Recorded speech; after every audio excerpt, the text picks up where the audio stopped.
சென்னை எழும்பூர் ரயில் நிலையத்தில் மறுசீரமைப்பு பணிகள் காரணமாக முறையாக அறிவிப்பு பலகை இல்லாமல் டிக்கெட் முன்பதிவு மையம் மாற்றப்பட்டுள்ளதால் பயணிகள் அவதியடைந்துள்ளனர்.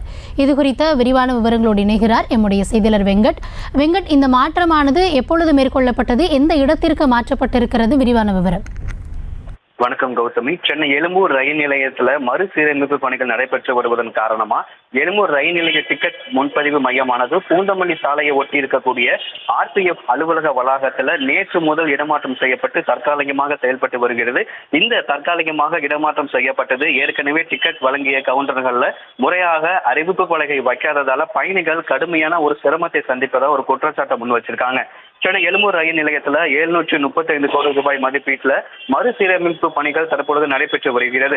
இந்த ரயில் நிலைய சீரமைப்பு பணிகள் காரணமா மின்சார ரயில் டிக்கெட் பதிவு மையம் எழும்பூர் RPF அலுவலக வளாகத்துல இருக்கக்கூடிய அந்த இடத்துல நேற்று முதல் தற்காலிகமா இடமாற்றம் செய்யப்பட்டிருக்கு.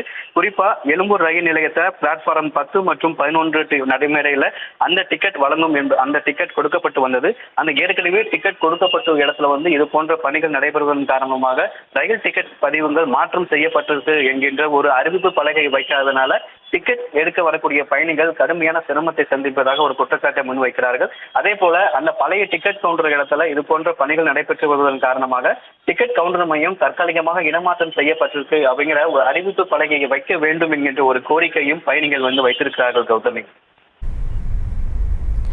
தற்போதைய விவரங்களுக்கு நன்றி வெங்கட். செய்திகளை உடனுக்குடனும் துல்லியமாகவும் தெரிந்து கொள்ள சப்ஸ்கிரைப் பண்ணுங்க.